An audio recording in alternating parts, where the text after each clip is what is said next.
শনিবার ভারতের ৮০তম স্বাধীনতা দিবস। প্রতি বছরের মতো এবছরেও এদিন সকালে বিজেপির সদর দপ্তরে জাতীয় পতাকা উত্তোলন করেন রাজ্যের মুখ্যমন্ত্রী ডাক্তার মানিক সাহা।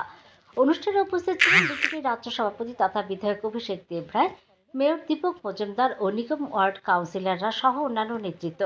এদিন সংবাদ মাধ্যমের মুখোমুখি হয়ে দলের রাজ্য সভাপতি অভিষেক দেবরায় বলেন, এই বিশেষ দিনে প্রতিটি নাগরিকদের ওপর আমার আহ্বান থাকবে যে দায়িত্বশীল নাগরিক হিসেবে দেশকে এগিয়ে নিয়ে যাওয়ার কাজ আমাদের সকলকে করতে হবে। প্রধানমন্ত্রী বলেছেন যে দেশাত্মবোধ ও জাতীয়তাবাদ যেন প্রত্যেকের মধ্যে জাগ্রত হয়, এই দেশকে যেন আমরা সুরক্ষিত রাখতে পারি বলে তিনি জানান। দিনে তো প্রথমে শ্রদ্ধা জ্ঞাপন করব আমাদের যারা বীর আমাদের যারা এই স্বাধীনতার জন্য প্রাণ দিয়েছে, স্বাধীনতা সংগ্রামীদের, এবং আমাদের দেশের সেনা যারা আমার দেশকে রক্ষা করছে।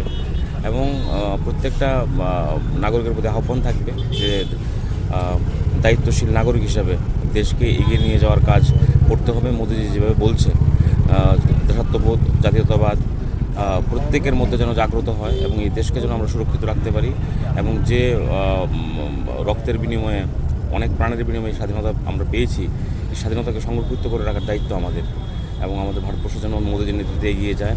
এবং স্বাধীনতা দিবসের আজকের পূর্ণ দিনে প্রত্যেক ভারতবাসীকে আমি শুভেচ্ছা জানাবো। সবাই যেন ভালো থাকে, সুস্থ থাকে এবং দেশ যেন আরও এগিয়ে যায়।